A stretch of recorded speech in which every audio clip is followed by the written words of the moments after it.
Corona संक्रमण की दर में कमी। कोरोना को लेकर सतर्कता बरत रहे लोग। एक्टिव केसों की दर में लगातार हो रही कमी।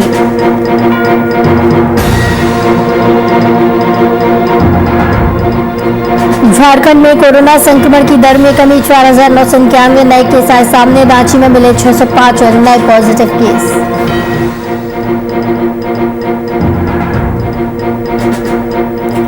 मधुबनी जिले में रमजान को लेकर हुई शांति समिति की बैठक में एसडी और एसडीपीओ के स्थानीय जनप्रतिनिधि हुए शामिल। सभी लोगों से घर में इबादत करने की करी अपील।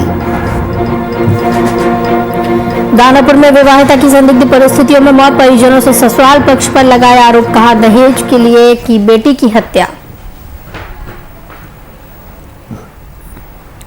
नमस्कार, वीआईपी न्यूज में आपका स्वागत है। आपके साथ मैं हूं आस्था श्रीवास्तव और इस वक्त की बड़ी खबर आपको बता दें टीवी स्क्रीन पर। इस वक्त की बड़ी खबर, जहां पर ऑक्सीजन सिलेंडर की कालाबाजारी मामले में 3 लोगों को गिरफ्तार किया गया है। पटना में गिरफ्तार लोगों में निजी अस्पताल का निदेशक और जिला परिषद शामिल है। बड़ी खबर इस वक्त की टीवी स्क्रीन पर, जहां शास्त्री नगर थाने में मामला दर्ज किया गया है। लगातार जिस तरीके से संक्रमण बढ़ रहे हैं, कालाबाजारी भी बढ़ती जा रही है। 8 बड़े और 2 छोटे सिलेंडर बरामद किए गए हैं। अस्पताल निदेशक के साथ साथ कई लोगों को गिरफ्तार किया गया है। इस दौरान ऑक्सीजन सिलेंडर की कालाबाजारी मामले में 3 लोग गिरफ्तार किए गए हैं। पटना से बड़ी खबर देखने को मिल रही है, जहां पर गिरफ्तार लोगों में निजी अस्पताल का निदेशक और जिला परिषद शामिल है। जिस तरीके से संक्रमण लगातार बढ़ता जा रहा है और शास्त्री नगर थाने में इसका मामला दर्ज किया गया है। 8 बड़े और 2 छोटे सिलेंडर बरामद किए गए हैं। लगातार बढ़ते संक्रमण को देखते हुए कालाबाजारी लगातार बढ़ती हुई दिख रही है, जिस पर एक्शन में अब प्रशासन नजर आ रहा है। इस खबर की तमाम जानकारी के लिए हमारे साथ संवाददाता अनिल कुमार जुड़े हुए हैं। अनिल, कालाबाजारी के मामले में 3 लोगों को गिरफ्तार किया गया है, सिलेंडर भी बरामद किए गए हैं। जी बिल्कुल, आस्था देखा जाए तो ईओई की कार्रवाई, आर्थिक अपराध इकाई की कार्रवाई और पटना पुलिस की साझा कार्रवाई जो है लगातार जारी है। इस महामारी काल में भी कहीं न कहीं लोग काली कमाई करने से पीछे भाग नहीं आ रहे हैं। वहीं अगर बात करें हम, तो पटना के शास्त्री नगर थाना क्षेत्र का ये मामला है, जहाँ पे ऑक्सीजन सिलेंडर की कालाबाजारी मामले में 3 लोग जो है वो आर्थिक अपराध और पुलिस के हत्थे चढ़े हैं। ऐसे में अगर देखा जाए तो कहीं न कहीं ये बड़ी कार्रवाई जो है ईओई की तरफ से लगातार जारी है। ऐसे में अगर बात करें हम, तो निजी अस्पताल के निदेशक अब्दुल बफा के साथ जिला परिषद का बेटा सहित 3 लोग जो है वो गिरफ्तार हुए हैं। गिरफ्तार लोगों के पास से लगभग 8 बड़े सिलेंडर, 2 छोटे सिलेंडर और कई सामान जो है जो ऑक्सीजन सिलेंडर में प्रयुक्त होते हैं, वैसे सामान बरामद हुए हैं। वहीं अगर बात करें हम, तो पुलिस के पूछताछ में ये साफ तौर पे इन्होंने अपराधियों ने स्वीकार किया है कि 50,000 में ये एक सिलेंडर की जो है वो कालाबाजारी किया करते थे, जिसकी गुप्त सूचना के आधार पर आर्थिक अपराध इकाई और पटना पुलिस की तरफ से ये साझा ऑपरेशन किया गया है, जिसमें एक बड़ी कामयाबी मिली है और 3 लोग जो है वो आज गिरफ्तार हुए। अनिल, इस महामारी के दौर में जिस तरीके से कालाबाजारी देखने को मिल रही है, ऑक्सीजन की कालाबाजारी, बेड की कालाबाजारी, तमाम जो देखने को मिल रही है, इस दौरान प्रशासनिक क्या कुछ कार्रवाई की जा रही है? जी अगर बात करें हम, तो प्रशासन, जिला प्रशासन की ओर से तमाम जो जितने भी अस्पताल हैं उसमें पैनी निगाह बने हुए हैं। एक इसमें स्पेशल टीम का गठन भी किया गया है, जो कि तमाम इनके गतिविधियों पर पूरी पैनी नजर रखते हैं। जैसे कि अगर बात करें हम, तो कंट्रोल रूम का भी यहाँ पे स्थापना किया गया है, जिसमें कि लोग जो है वो शिकायतों को वहाँ पे दर्ज करा रहे हैं, जिसके आधार पर भी अगर कह सकते हैं कि पुलिसिया कार्रवाई और आर्थिक अपराध की इकाई जो है वो करती नजर आ रही है। ऐसे में अगर बात करें तो आर्थिक अपराध कई जगहों पर, अन्य जगहों पर और भी छापेमारी करने की आशंका जताई जा रही है, जो कि एक बड़े खुलासे की आशंका है। जी अनिल, बिल्कुल, लेकिन इस दौरान एक बड़ा सवाल ये खड़ा होता है कि जब अस्पताल की तरफ से ही निदेशक और बाकी लोग इसमें शामिल होंगे, इस तरीके की कालाबाजारी करेंगे, तो आम जनता को जो भुगतना पड़ रहा है, जहां उम्मीद लगाई जाती है कि अस्पताल की तरफ से उन्हें सुविधा मिलेगी, वहीं ऐसी चीज देखने को मिल रही है, तो कहीं ना कहीं आम जनता के मन में कई सवाल खड़े होते हैं और कहीं ना कहीं ये भरोसा भी टूटता है अस्पताल से।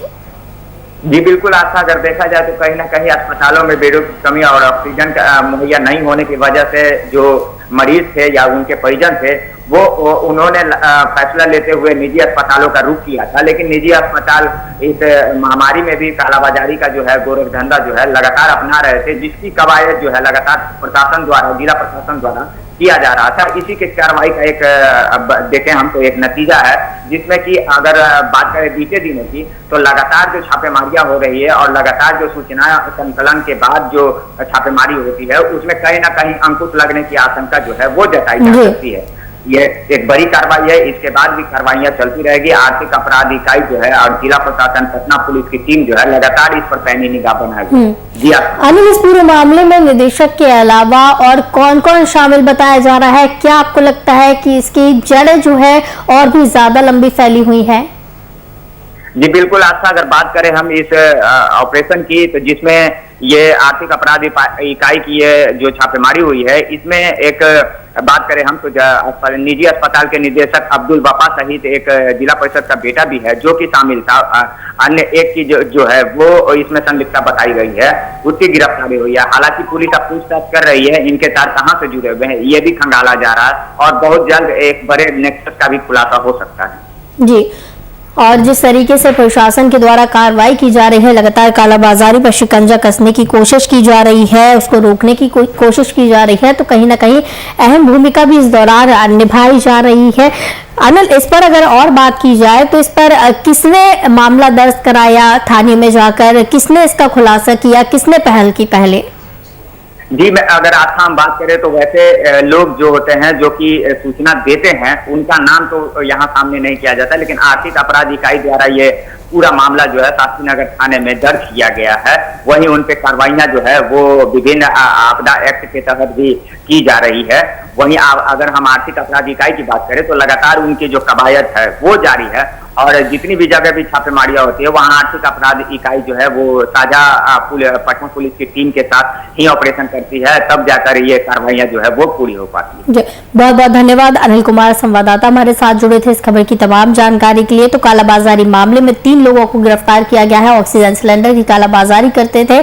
अस्पताल निदेशक के साथ साथ जिला परिषद भी इसमें शामिल है।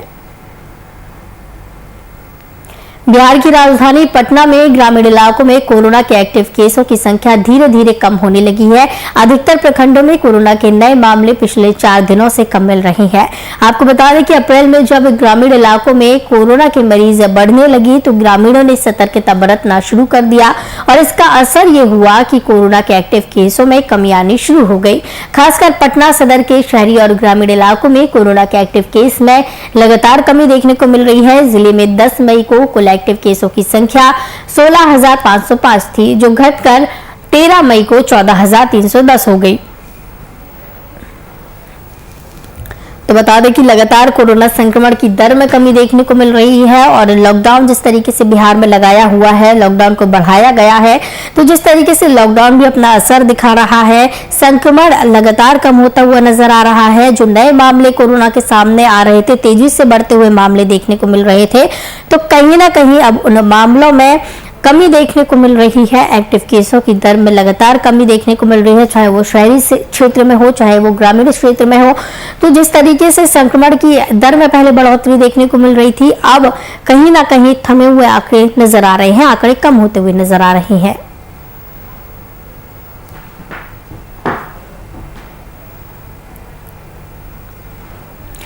इस खबर की तमाम जानकारी के लिए हमारे साथ संवाददाता कुमार गौतम जुड़े हुए हैं। गौतम, लगातार चाहे ग्रामीण क्षेत्र हो बिहार के या फिर शहरी से क्षेत्र हो, लगातार जो है कोरोना संक्रमण के मामले कम होते हुए नजर आ रहे हैं, दर कम होती हुई नजर आ रही है। बिल्कुल, देखिए लॉकडाउन का असर है कि जो संक्रमण का जो दर है, जो रेट है, वो धीरे धीरे कमता नजर आ रहा है और अच्छी बात है, बिहार के लिए अच्छे संकेत है, क्योंकि बिहार में लगातार 20,000 से ज्यादा के आंकड़े आ रहे थे और बहुत चिंताजनक स्थिति थी।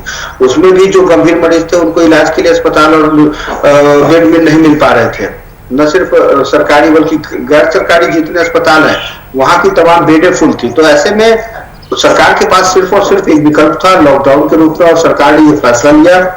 जल्दी शायद लेना था ये फैसला, बावजूद इसके देर सही, लेकिन उसका असर दिखा। आपने देखा कि पिछले 15 दिनों में जो लॉकडाउन का असर रहा उसका सबसे ज्यादा फायदा उन मरीजों के लिए भी हुआ जो बेड और अस्पताल के चक्कर लगा रहे थे, अब उनको बेडें भी मिल रही है, ऑक्सीजन पर्याप्त मात्रा में है, दूसरे जगहों से जो भी ऑक्सीजन आई है दूसरे राज्यों से भी आई है, केंद्र सरकार भी लगातार मदद कर रही है।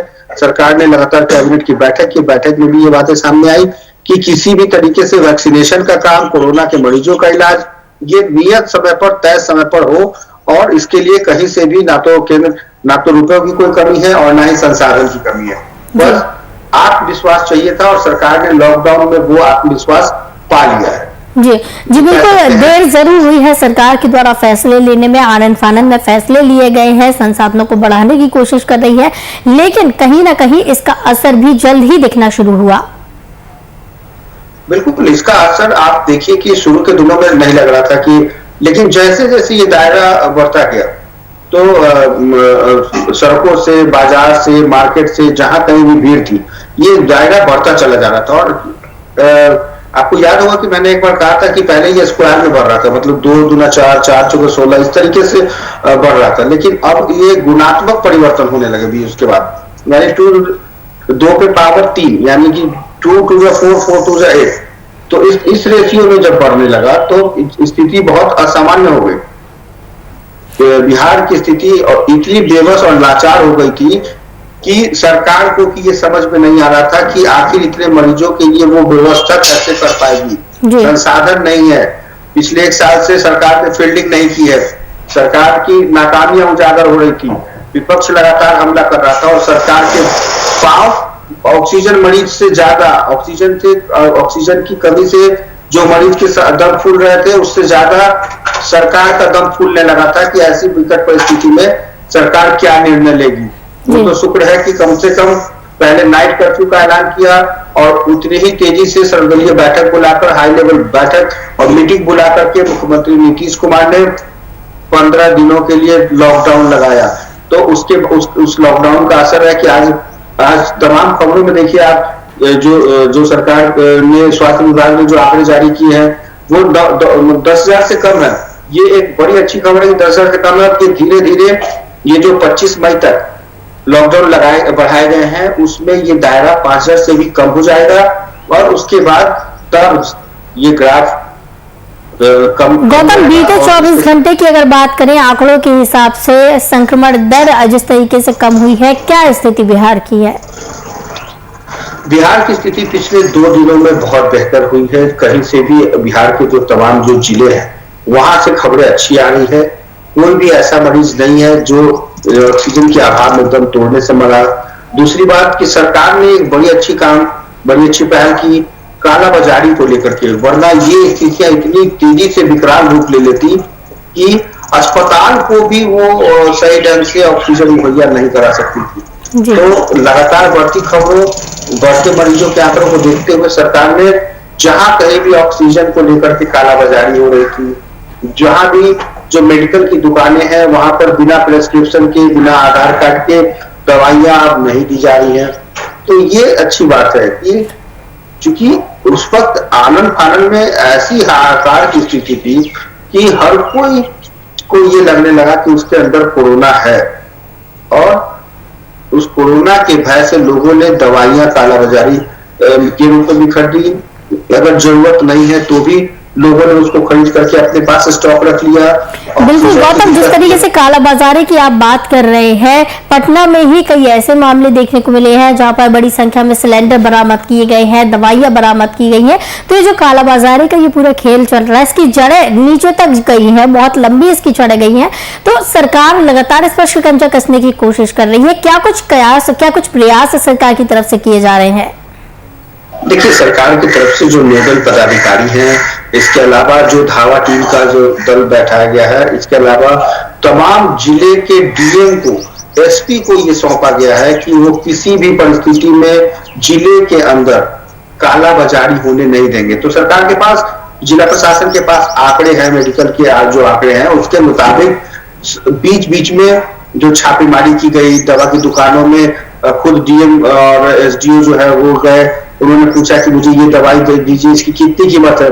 तो अगर उसने जहां रेट गलत तरीके से बताए या फिर अगर उसके एवज में अलग से कुछ पैसे लिए तो वो वहीं पर पकड़ा जा रहा है। तो ऐसे में यही जरूरी था, अगर आप सरकार में हैं यदि आप सरकार में है तो एसी में बैठ करके सिर्फ योजनाएं मत बनाइए, आप खुद एक बार बाहर निकलिए ताकि आपको पता चल सके कि दवाओं की कीमत क्या है। जो आम आदमी बनकर अगर डीएम जाते हैं, एसपी जाते हैं या जो पदाधिकारी जाते हैं तो उनको लोग पहचान नहीं पाते, क्योंकि आम आदमी बनकर जाने पर वो बिल्कुल वैसे ही ट्रीट करता है जैसे किसी मरीज के परिजन के साथ करता है। तो स्वाभाविक है कि जैसे उसने गलत रेट बताया तो वो पकड़ा जाता है। तो इस तरीके की चीजें जब अलग अलग जिलों में देखने के लिए मिली, जहां पे दवा की मंडी है वहां पे, जहां पे जो निजी अस्पताल है उसने अगर गलत तरीके से सरकार ने काम और अच्छा किया। इस कोरोना के संक्रमण के घड़ी में तमाम निजी अस्पतालों को यह निर्देश दिया गया कि आप ये तय कर लीजिए कि इतने रुपए का ये इलाज है, इस कोविड जांच का ये है, नहीं तो मनमाने ढंग से हजारों हजार रुपए के जांच, हजारों हजार रुपए के वैक्सीन, हजारों हजार रुपए के बेड। यहाँ तो कुछ लोगों ने तो यहाँ तक कहा कि हमने 6 दिन में 6 लाख रुपए दे दिए। तो ऐसी शिकायतें जब मिलने लगी तब जाकर के जिला प्रशासन ने औचक निरीक्षण, धावा दल और एक नियत जो पेमेंट है वो तय कर दिया कि इस बीमारी के लिए, इस इलाज के लिए, इस बेड के लिए। जी बिल्कुल, और इस तरह की दर तय जब की गई है तो कहीं ना कहीं फायदा भी लोगों को हुआ है, क्योंकि एक निश्चित दर तय कर दी गई है, तमाम जांच की, इलाज की एक निश्चित रकम तय कर दी गई है। तो कालाबाजारी पर कहीं ना कहीं रोक तो जरूर लगी होगी और प्रशासन लगातार पहल इस पर कर रहा है, कालाबाजारी रोकने की लगातार कोशिश कर रहा है। बहुत बहुत धन्यवाद कुमार गौतम, संवाददाता हमारे साथ जुड़े हुए थे इस खबर की तमाम जानकारी के लिए।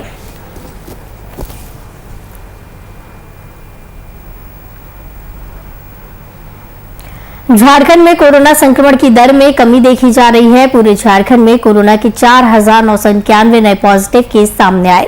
साथ ही राज्य में 108 संक्रमितों की मौत हो गई। तो वहीं इसके साथ ही झारखंड में कुल 3,06,248 पॉजिटिव मामले हो चुके हैं, जिनमें 48,468 सक्रिय मामले हैं। तो वहीं 2,53,490 मरीजों ने इस संक्रमण को मात दी। इस संक्रमण से अब तक 4,290 लोगों की मौत हो चुकी है। तो वहीं अगर राजधानी रांची की बात की जाए तो राजधानी रांची में 605 नए पॉजिटिव मामले सामने आए।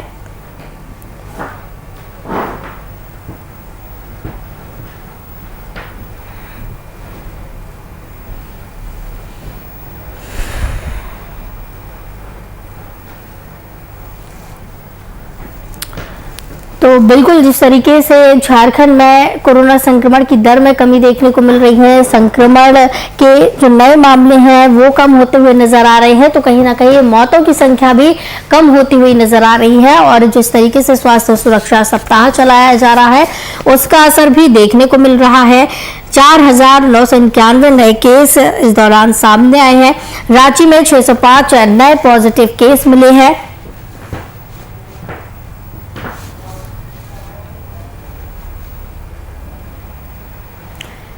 इस खबर की तमाम जानकारी के लिए हमारे साथ बिहार झारखंड संपादक कुंदन कृतज्ञ जी जुड़े हुए हैं। कुंदन जी, झारखंड की स्थिति दिन पर दिन सुधरती जा रही है और संक्रमण दर कम होती हुई नजर आ रही है।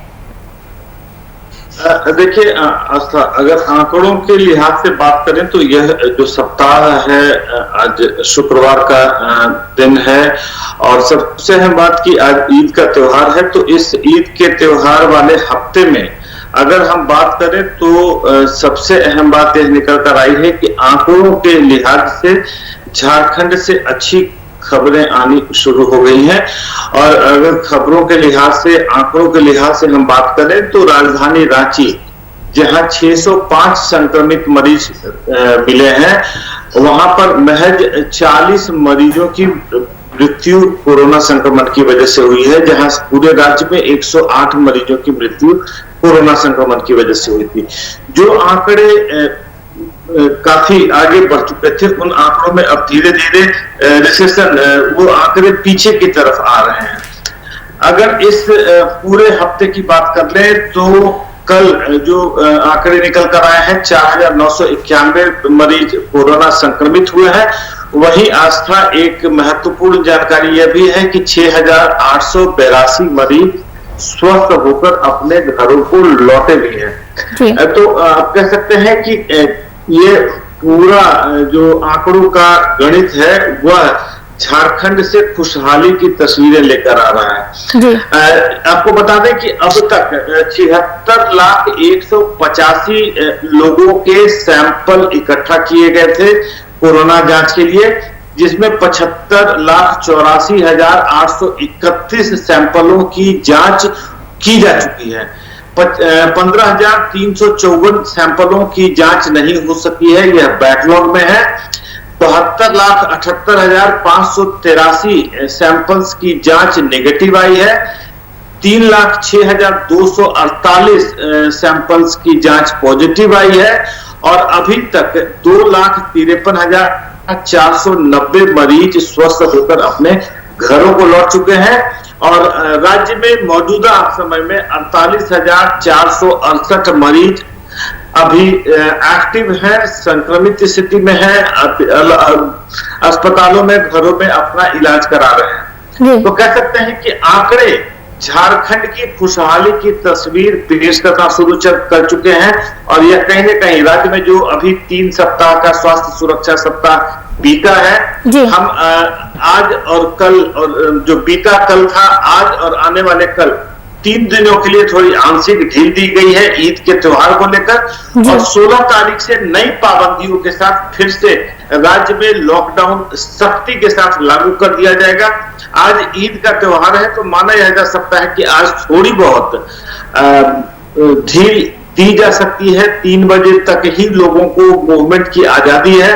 अब देखना अहम यह है कि परसों से इस लॉकडाउन में कितनी सख्ती प्रशासन और सरकार के द्वारा बढ़ती जाती है। जी बिल्कुल, ये ईद के मौके पर जो ढील दी जाएगी, 3 दिनों की छूट दी गई, तो अब देखने वाली बात यही होगी कि इन 3 दिनों में कैसे इसको संभाला जा सकता है, क्योंकि जिस तरीके से कोई भी त्योहार होता है वहां पर देखने को मिलता है कि त्योहार निकलने के बाद कोरोना संक्रमण का विस्फोट देखने को मिलता है। अब देखने वाली बात यही होगी कि ईद के बाद क्या कुछ देखने को मिलेगा। बिल्कुल, देखें, एज सच सरकार ने कोई दिशा निर्देश जारी नहीं किए हैं ईद के त्योहार के दिनों के लिए किसी प्रकार के ढिलाई बरतने के लिए, लेकिन माना यह जा रहा है कि ईद का त्योहार है तो थोड़ा सा प्रशासन भी इसको लेकर कंसिडरेट होगा, संवेदनशील तरीके से इस पूरे मामले को निपटाने की कोशिश करेगा। और जो सख्तियां हैं, जिन सख्तियों के बारे में हम आपको बता दें कि शादी विवाहों में महज 11 लोग शामिल हो सकते हैं, शादियां घर या कोर्ट से निपटाई जाएंगी, 11 लोग से ज्यादा लोग शामिल नहीं होंगे। इंटर स्टेट और इंट्रा स्टेट अंतरराज्यीय बसों का परिचालन और राज्य के अंदर बसों का परिचालन पर रोक होगी। इसके साथ जो लोग भी बाहर के से आएंगे झारखंड में, उनके साथ सबसे अहम होगा 7 दिनों का इंस्टीट्यूशनल क्वारंटाइन उनके साथ अनिवार्य कर दिया जाएगा। और अगर कोई व्यक्ति झारखंड आता है और अगर इन केस उसे 72 घंटों के अंदर वापस लौटना है तो उसके साथ इंस्टीट्यूशनल क्वारंटाइन की शर्त लागू नहीं होगी।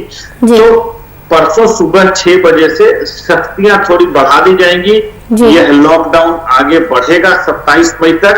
और जो आंकड़ों के सुधार की बात कर रहे थे, मैं आंकड़ों की बात पर वापस लौटता हूं आशा, और आपको एक और जानकारी दे दूं कि राजधानी रांची जो सबसे पहले नंबर पर लीड कर रहा था संक्रमित मरीज जो प्रतिदिन पाए जा रहे थे, अब वो राजधानी रांची ने अपनी जगह बदल ली है। आपको आंकड़े बता रहा हूं, सबसे अधिक संक्रमित 932 पलामू से पाए गए हैं। उसके बाद राजधानी रांची दूसरे नंबर पर है जहां 605 मरीज पाए गए हैं। जमशेदपुर से 579 मरीज हैं, हजारीबाग से 364 मरीज हैं, बोकारो से 272 मरीज हैं, गुमला से 237 मरीज हैं, रामगढ़ से 202 मरीज हैं और चाईबासा से 182।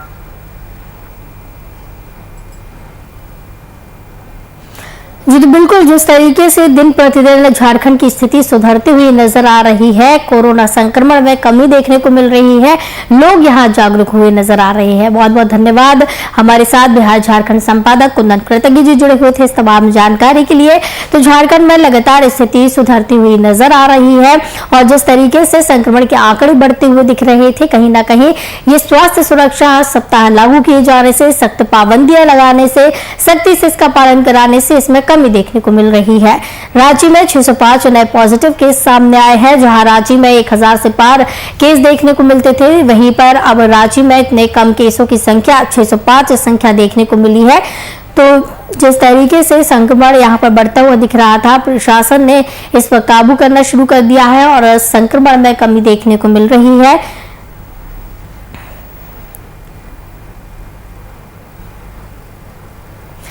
खबरों का सिलसिला लगातार जारी रहेगा। मुझे दीजिए इजाजत, नमस्कार।